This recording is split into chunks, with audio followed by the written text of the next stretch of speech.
first session of our series, which was started in the month of August. And we plan many more such sessions in coming months on different themes. And the response has been quite encouraging. And many participants also felt because they are all from different industries, they are also going to share their best practices and insight in coming sessions. So we have very, very interactive and very different perspective sessions in coming months. On behalf of Sample School of Infrastructure Business, PMWare and myself, Ketan, Gandhi, I welcome you all. Today's topic has been selected with specific emphasis on leadership development in reference to project management.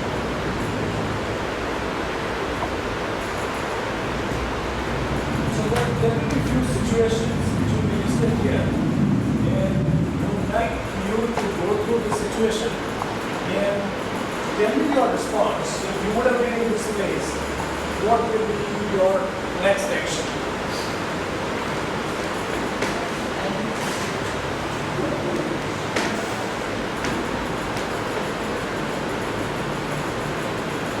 Yes.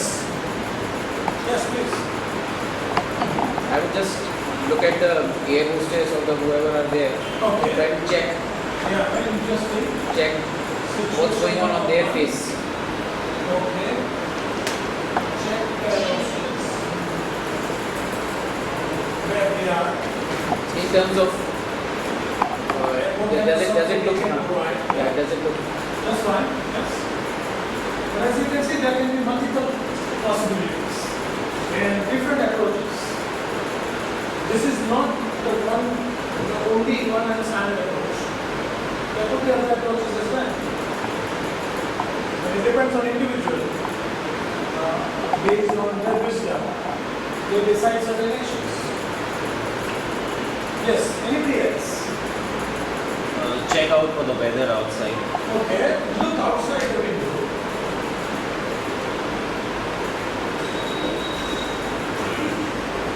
Is there really a turbulence? Okay, yeah. Try to listen. Distractions. We hope that at that time there is no screaming sound inside the plane, otherwise we will not be able to listen anything. Yeah.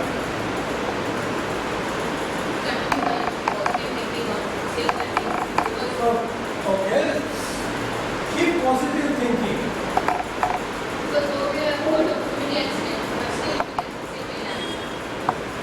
Surprising to see 4 measure points of the machine company is being bought. Yeah? Yeah, also there are many more options. So, this is not the event where you can afford to just not to think about next action. So you have to make up your mind. Either follow any one of the 4 or there may be a unique option. Yes. As we said in the airplane, first and foremost is we have been given with some instructions to react to such kind of situations in the initial stages. Okay. So I have all those things going on in my mind first. Have you been kind of thinking about this? Okay. So very, very important point. Follow the instruction. But I must draw your attention here, if you have really looked at that particular point, when such instructions are being passed on, how many people from the aircraft are looking or paying attention to these instructions? They will be setting their headphones because they have to start the music or a movie as soon as the plane take off, or they might be settling down, they might be talking to each other. So, Yes, sir. this is a very important point. In fact, one of the most important point out of 5 that you have brought in. But how ignorant general people are when such most important instructions are being shared, people are busy in doing their own things, and that is for entertainment, discussions, checking for water, or maybe enjoying some snacks. But it's a very important point, yes. So remember, remember what instructions we are given. And I'm sure you all know that if any instructions are being shared, unless we really pay attention and unless we really practice it, even after 10 minutes we'll forget what somebody is spoken at that particular time. But imagine that you kept this, you know these instructions very well, you start looking at these instructions. Okay? Any other unique response? Yes. Of course, you will pray, but you try to make others calm. You try to help others by keeping them calm. So help others. You are scared, but then you know the fact that something is going to happen. Either you are going to be saved or you are going to die. Accept the situation and just try to calm the others. They are panicked. Now many of you are still wondering what this aircraft situation has to do with project management. Okay, we have a couple of project management situations. So there is a project review meeting after the project has been completed. Customer has praised you and your team, and in the review meeting, your colleague has started taking on credits for the work that you have done. Yes, this is another situation. Yes, options, your options. And obviously when CEO and other board members are present, there is such important lesson learned session or project review sessions are going on. Anything which is spread first becomes a first impression, and then everyone will carry that image. And it will be very, very difficult later on to change the perception of people. It was not he or she, it was me who achieved this. Yes, so how would you react?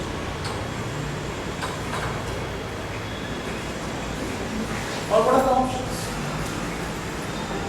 One option is to continue to let your colleague continue to take all the credits. Because as we know that work speaks by itself, we don't need to praise ourselves. We don't need to tell anyone that we have done this work. That would be one option. Any other option? Yes. In this scenario, I would probably let the meeting continue. I would not stop the discussion Okay. or the meeting. But as the meeting or my colleagues' presentation is over, I would take the opportunity to say that I would like to shed some light on this. I would probably bring up those topics or points which would indicate to the listeners that yes, I have really worked hard on that. Okay. So let the colleague continue and then you share to prove to others. Indirectly. Okay. Yes. Any other responses?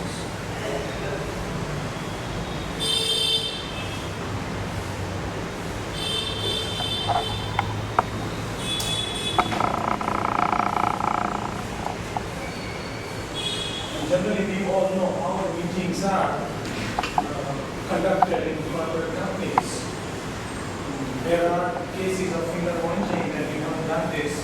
It was not you, it was me. And this kind of discussions are very common in the meeting room. And it's nothing unusual about it. You can add up the points. Yes, please, tell me your group here. You can add up the points that we did in the discussion. So you'll continue with this approach. And you will add few more points. That are known to me and that is very good. Okay. Any other options? I can present back to data and stats. What we have done in the weekly review meeting and all. Okay. So you'll bring up previous or backup data. But again, you are emphasizing to prove that your contribution is much more than your colleague. I would probably let that particular situation go as it is going, but because maybe if it's in front of the bosses or the managers or the clients, you cannot just pinpoint your colleague and say that what is wrong. So sometimes you have to let go of that particular situation, but take care that the next time the same situation happens. that might involve. I'll make him go into details. How did he get into that?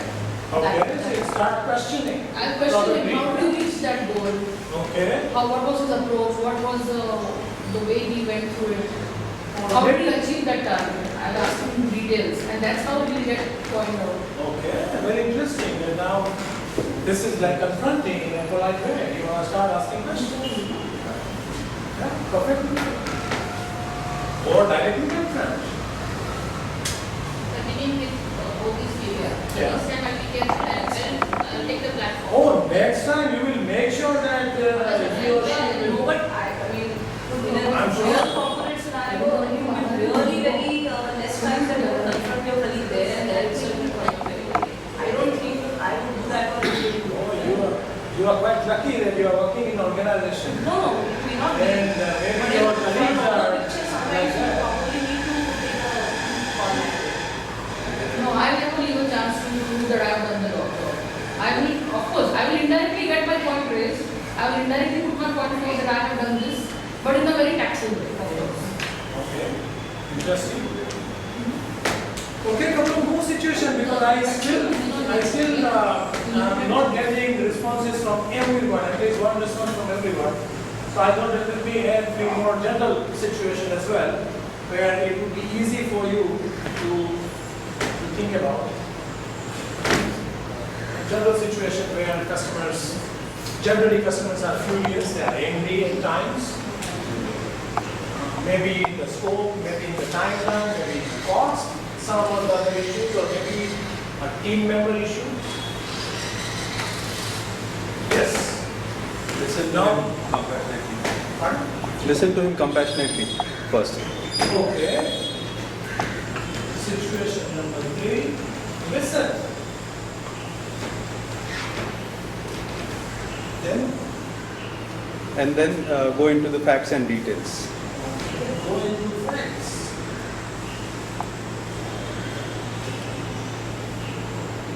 With some assumption here.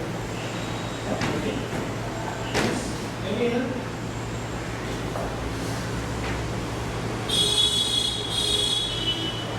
You have to analyze first what he wants to, why he is angry on. You have to retrospectively think on who is the part of from our team who has created this situation. So you have to analyze those things and on that basis you have to get back to him. If at all there is no problem from our side, or if at all there is problem from his side, our side, we should accept that and we should try to avoid those things in next situations. Okay. So to analyze, you said you want to buy some time. Yeah. From the client. And let me analyze and come back to you. Okay. One at a time. Again, assumption that the customer is so kind, the customer is ready to give you time for analysis. Or else, you have to do parallel activity. When you are on phone, you are still telling someone, give me this file, give me the fact, tell me what was the situation. But many times, at times when the client is angry on his side, you cannot expect him to be calm down. You have to have some time to give him so that he can calm down. Then only he can think about what they want to say. Excellent, yeah. That's fine. Okay. Any other?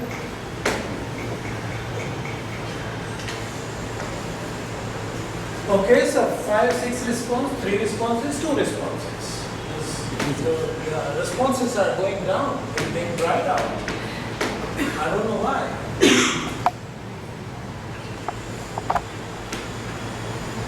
Okay, sometimes this also happens. In a performance appraisal time, you expected something A or A plus or A plus plus. And because of nowadays a new philosophy of a bell curve, fitting into a bell curve, you say you were A, but to fit into the bell curve, you were B or you were C. And this is quite a common situation. Yes. What you will do?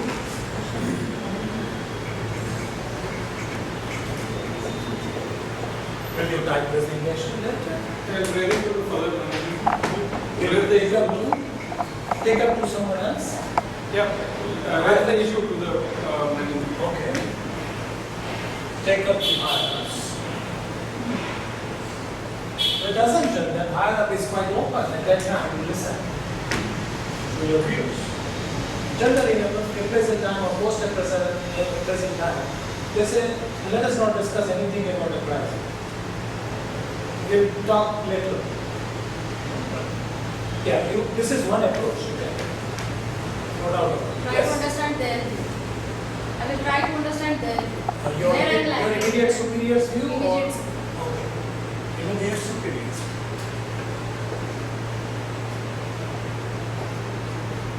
And try to seek feedback. I will try to understand why my evaluation rating is C. Okay, yes. I will try. Why mine is C What are the reasons for it? and why the person who was expected to receive C got A? Probably. Yeah, and this kind of situations are quite common. Yes, it's the actually to explain our views, our points to the management and try to understand their views. Okay. Yes, anybody else? Ask the manager like what could I do to earn or what could I have done to earn a A that I have not done. So what should I do? So in 2017, at least I get A. And then try to keep it very objective. And objective. Okay.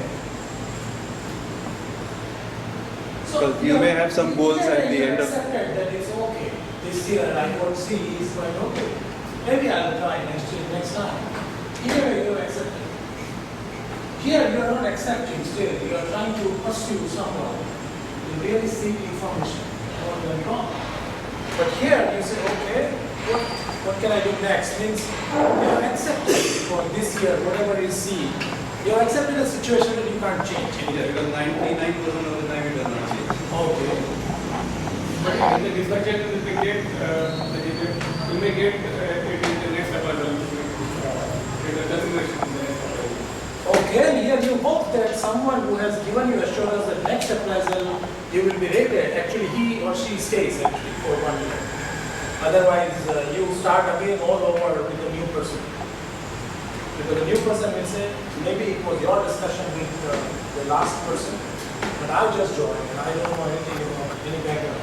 But still we can communicate that to him whatever has happened. Sure. So it's like getting assurance. So this next time, you make sure that such injustice don't happen to me again.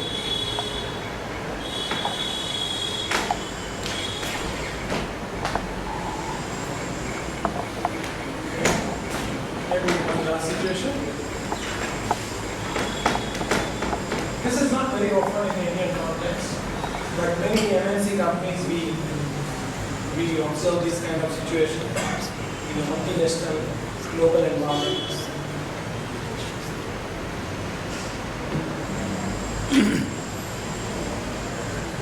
Yes. So here also a couple of options are there.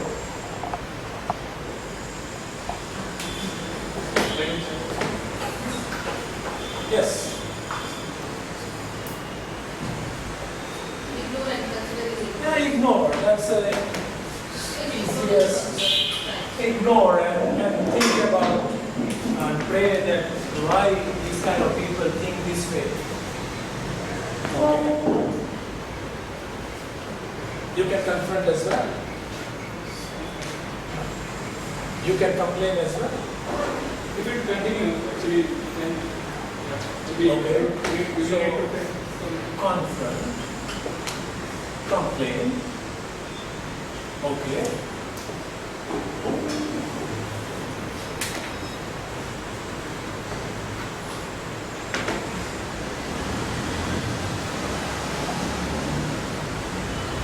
Discuss with the concerned person also. Discuss with Of the course, concerned. yeah, discuss. Maybe educate as well.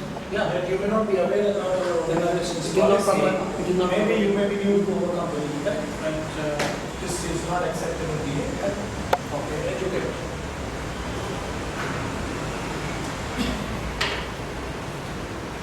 But here in last three situations, you are taking some risk. Person may say, who are you? Are you from HR? Are you from this and this? It's not your, mind your business. So here you are trying to, seek that kind of response. So you are ready for that. Because you feel this could be an important point as far as organization culture is concerned. If it goes again and again, then probably. Okay. We have to inform to the If the employee- that this type of things are happening in the company. So not complain, but you say I'll inform. Maybe they'll keep watch on the person or group of people.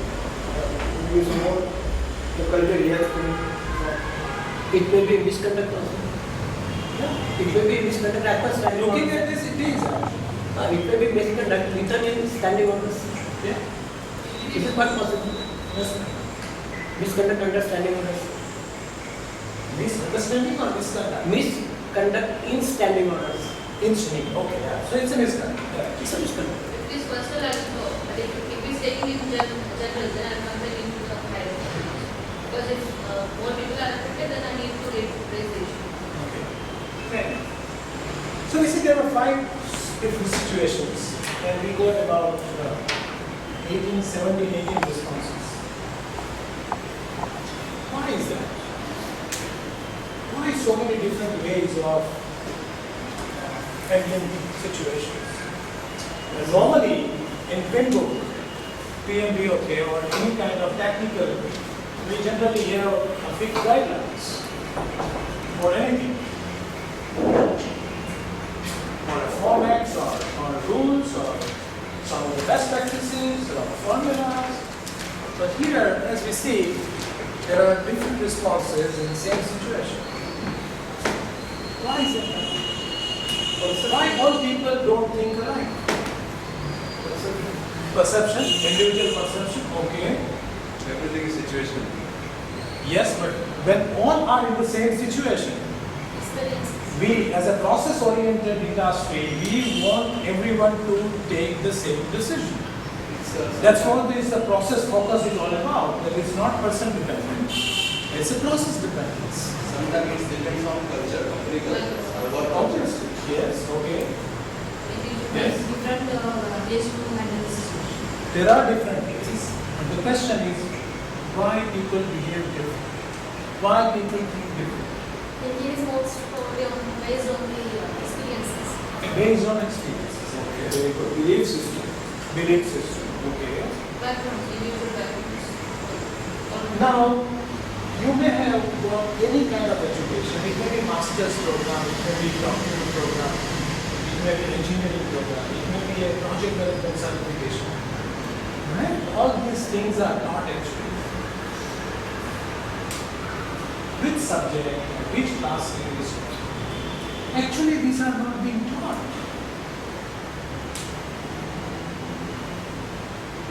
Now, generally we may feel that something which is not important will not be taught. If it is important, it should have been included in some or the other courses, somewhere. Maybe in a practice session, maybe in a theory session, maybe in training or internship, maybe a project. Unfortunately, no one trains us what to do in airplane if there is a turbulence. Unfortunately, no HR will speak about if your performance was supposed to be A, but if you receive C, follow step number 1, 2, 3, 4, 5. So all this kind of situation is left to individual interpretation, individual analysis, individual decision making, and individual action. And of course, individual focus. Few people may succeed taking few of these options. Few people may fail. Few people could not decide on what to do, so they will buy time, which may lead them to success or failure. Anything can happen. It may happen by accident. But if you take situation under your control, it may happen by choice. The result may be by choice. Result may be this way or that way, but you were in command. Now, how this idea came to your mind? You were never trained on such safety issues, or you were never trained, you were never trained on any of these aspects. But suddenly an idea comes, suddenly you decide to, take some information. Now what you call this? This you call as a spontaneous behavior. Yeah? You're quite common about anything happens, any situation. If somebody enters in the class and says, there's a fire and a building. Some people may try to jump through the window, some people may go through this, some people may try to do the water bottle, so that they can quench the fire.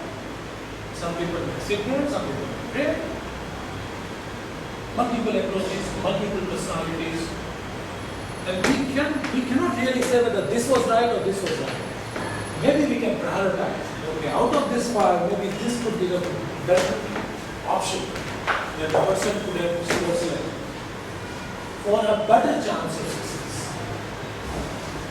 Otherwise, it depends on how the situation will continue or unfold and how the event happens. It may happen that within 2 minutes the turbulence may stop.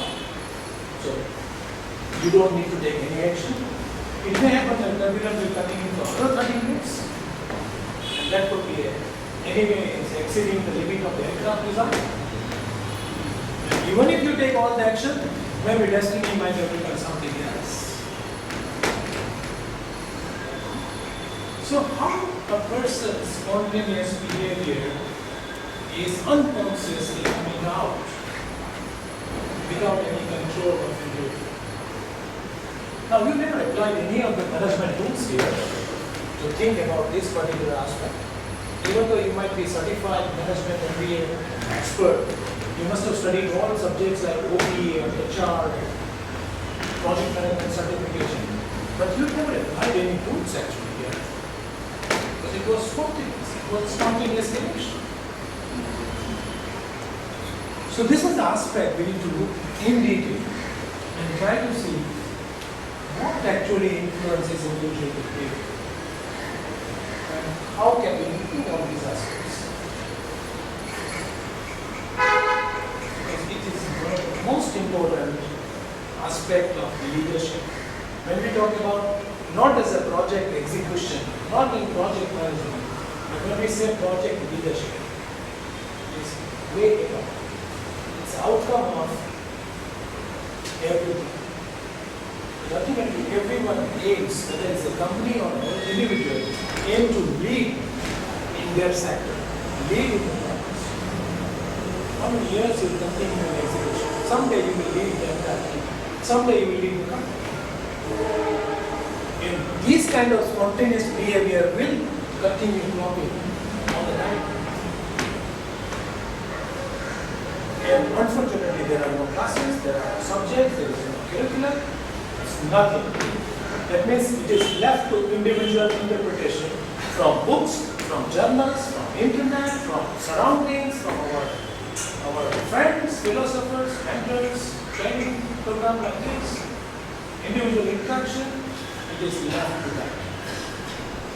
So if you are diligent, you are academically brilliant, you are a good listener, you have certain personality attributes, maybe you are better grasper, or maybe you can learn faster, maybe your decision-making approach is objective, but not everyone's alike. So some of these dimensions we need to look at, and we need to know where we stand. And how the emotion influences the spontaneous behavior. How the feelings influence the spontaneous behavior. And when we say in any kind of area, when we say intelligence always comes from analysis. Whether it is a military intelligence, whether it is a business intelligence, project intelligence, any kind of intelligence when we say it is always based on collection of lot of data, analyzing data by applying several tools, tabulating them in the form of table or maybe a graphical presentation, and observing the trend of those parameters to see whether it is being improved or it is stagnant or it is going down. That is what intelligence. So, but we don't know which emotions have actually played this. So first of all, we need to know which are the emotions. How do we know where we stand today? How do we know which are the areas that needs to be improved on an individual level? And then how can we use this intelligence as an opportunity to develop our leadership? The ultimate aim is to improve. Ultimate aim is to emerge as a global leader in a true sense, not as a certified leader from a certification point of view, but as a true leader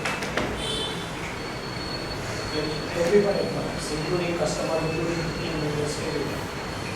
So this is what is going to be our focus. We will have assessment also. One of the very good assessment which is being used in UK. The most simplistic language is being used by them. So we will have that assessment, and then we will work out, we will find out your score. We will also find out your improvement areas. And then of course, he is going to bring some of the Indian ancient wisdom as well. How culturally we are rich and how we are strong enough compared to some of the other counterpart countries in handling this situation, and how the emotional intelligence can turn into a real being for individual as well as organization. So this is going to be our focus in the next couple of minutes. In the meantime, if you have any questions, please feel free to raise or share your experiences. There is also one more point. 10 years back, if this situation would have occurred, whether you would have brought the same ideas, or maybe at that time, such ideas might not have came into you. What will happen after 10 years if the same situation occurred again? Maybe right now there are 6 or 7, maybe at that time there will be 20. That means the evolution happens. And we don't recognize this. But as our age matures, as the exposure increases or widens, as we grow, as we enter many more situations, anyway this wisdom is going to accumulate and is going to help selecting the right approach. That is happening for everyone. So this is another dimension we have to think, we have to keep it in mind. Whatever is our present scope is not going to be the end of our professional life. It's just a start point to begin as a beginning point to decide on the next future journey.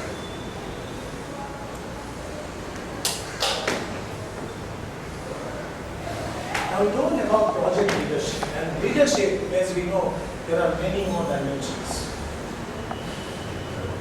There are many more attributes, and there are thousands of books, journals, or literature written on leadership. But still, if you see, there are a couple of major attributes are like courageous. Leaders are always courageous. Leaders take bold decisions. Leaders are accountable. And so many such common definitions emerges. And we also regard those leaders as one of the good leaders, great leaders. But looking at our current industry situation, what we expect from leaders and what is currently happening, we need to check whether there is any disconnect. So there are a couple of situations that are a reality check that we should.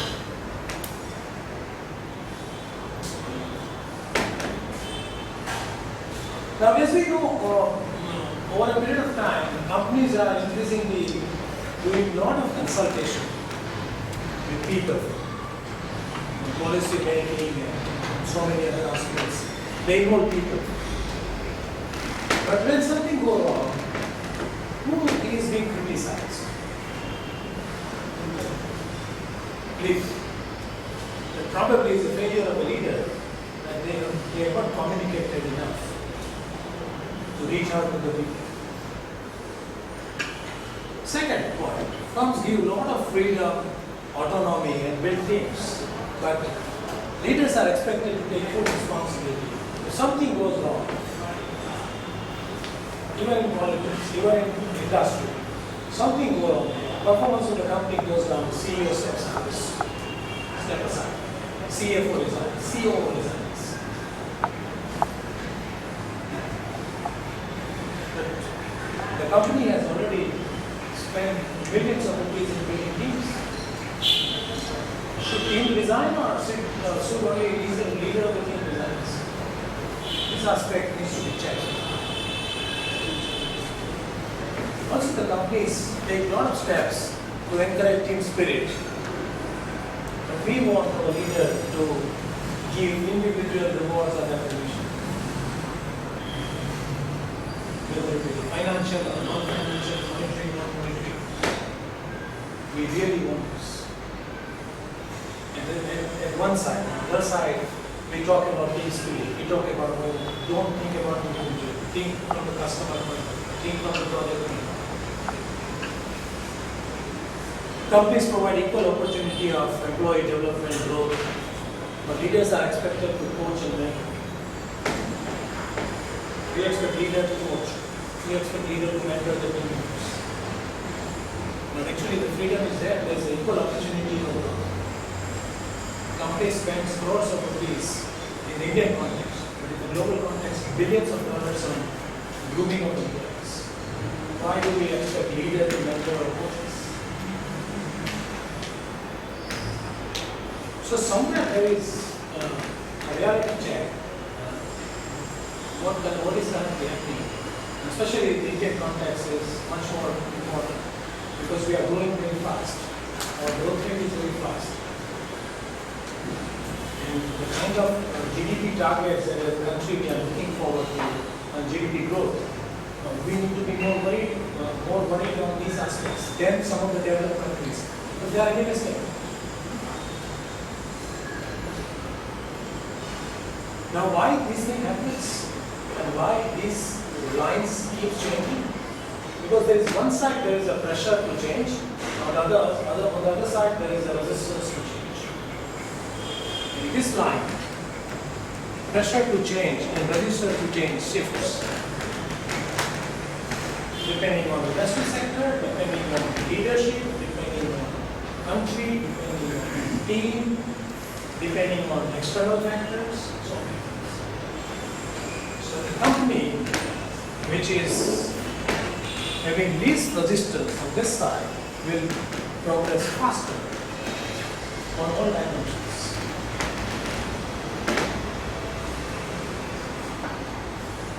And companies can only progress faster if the leaders and the team members they move forward. So the people are actually employees. And there also there is a team.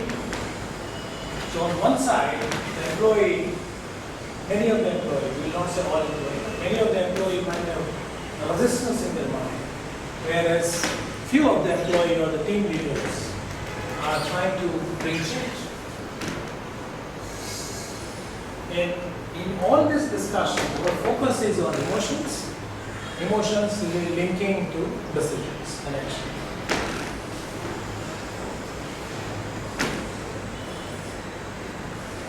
And when we talk about leadership in 21st century, it is more complicated. Because in 1970s and 80s, the leadership fundamentals were very clear in the Indian context. Most of the companies were owner-driven companies, small or large in size. Decision structure is only one way. Participations of employees are very, very less. 30 years back. And today it is much more complex. We are more multinational. We are more global. We see change in the workforce in terms of age, in terms of education, in terms of exposure, in terms of technology. So it is much more complicated. And on top of it, the emotions are also changing very fast. People are becoming more and more impassioned in today's time compared to 20 years back. Some of the leaders of the company who are here can express how 25 years back it was a stress-free working. Today, everyone is under stress. Even though the technology is available, even though the processes are available, Before 1984, there was no ISO 9000. There was no lean manufacturing. There were no management tools in fact. There was no email, only by fax or by letters. Most complicated projects were executed with the handwritten drawings and blueprints. Today we have much more advanced technologies, AutoCAD, three-dimensional drawings, project scheduling softwares. And still we have discussed. This is actually a quite critical situation. So here emotional intelligence can play a very vital role. Now this wisdom was there in ancient India for the last 4,000 years. Somehow we couldn't. Somehow we lost it. And some of the Western authors or researchers, they could define it in a more marketable points or theory or a framework and became the bestseller authors. And we are trying to understand from those research and the best-selling work that how can we apply into our daily life and come out from this crisis situation. So, I talked to many project managers in several countries. I asked them, what is your view on using emotional intelligence in project management? Do you feel there is a need of emotional intelligence in project management? Or most of the time, you know what is the answer most of the time? So PMBOK is the Bible, is the like Bible. Unfortunately, there is no chapter on emotional intelligence. There is no competency right now. So most of the time the answer is that if it is so important, PMBOK would have already included it.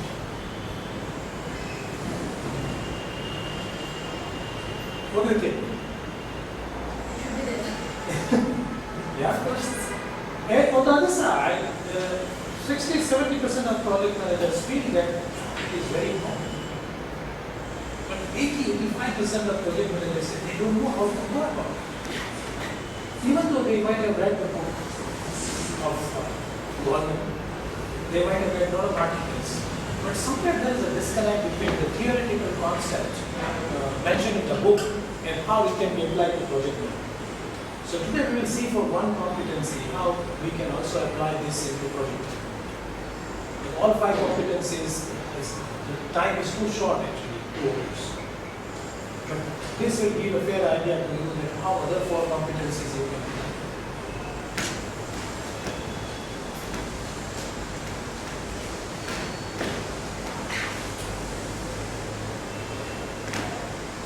Now, there is no debate whether emotional intelligence is required or not. Emotional mastery is required. If you are aiming to be getting a global project organization someday, or you are already heading, and if you are successful, that means you are already master of emotions. Maybe you are not documented, maybe you don't know your scope, but you are already master. If you have faced these problems in the past, maybe this is a good start to change.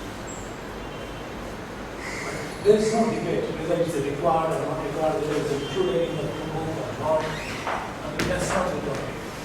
If you are aiming for leadership, it is must.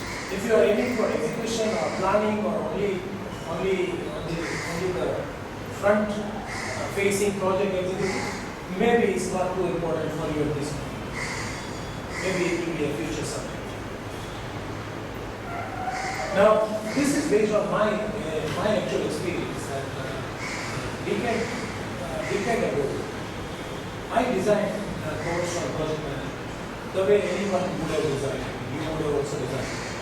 But I read this book in 1998, and I thought, is there any application of this concept? So intentionally I introduced a session on emotional intelligence in project management. I had no idea at that time how it can be applied. But this session actually forced me to read whatever articles I read.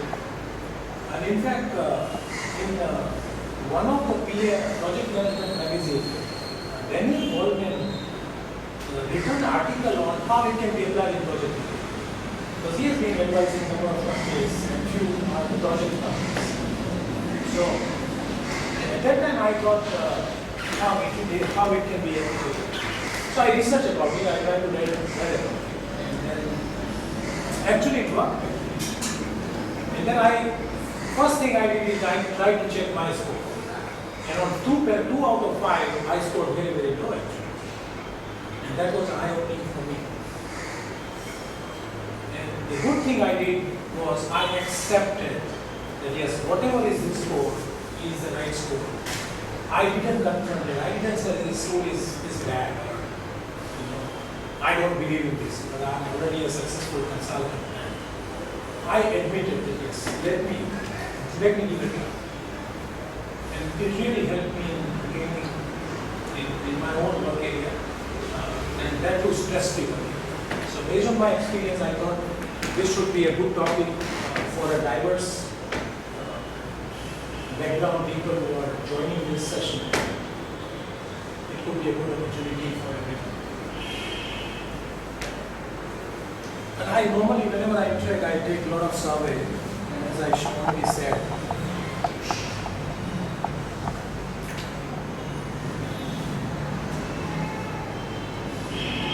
it will help you to enjoy the work that you will be doing, rather than a stress kind of situation. The good thing is everyone has emotional intelligence. Everyone's emotional intelligence is being improved day by day, year by year, experience by experience, unconsciously. It's like unless we check our blood report, we don't know what is our red blood cell or what is our hemoglobin level. But generally, we try to take healthy food and our hemoglobin level maintains. Sometimes, in the case of illness, doctors say, okay, why don't you have blood? But then we don't tell doctor that, no, my hemoglobin level has been all right for so many years. That could be, but today your hemoglobin level is not right. So let me check, let me quantify what kind of medicine I need to prescribe. So there we don't consult. When it comes to us or our introspection, sometimes we say, no, I don't think that is the right problem. And sometimes we try to look at some other areas first. So where am I now? How can I improve on it? So this is a good test. It's your self-assessment. If you want a better result, you can do the same test. You can give it to your head of the organization or department and also your subordinates. So 360-degree appraisal of your emotional intelligence by themselves, about you, not about them. So please circulate one and pass it on to the It's a self-assessment test. You don't have to design your score to anybody. Just honestly answer, because honesty will bring you a lot of insight. And this is for you. You don't have to disclose to anybody else.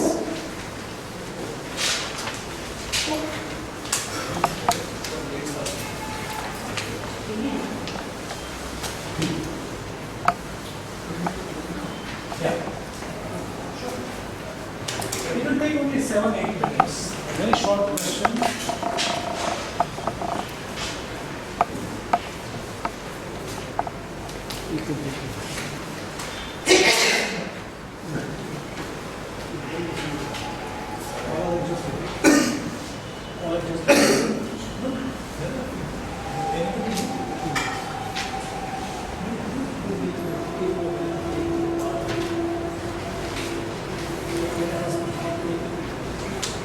Anybody left out? Okay.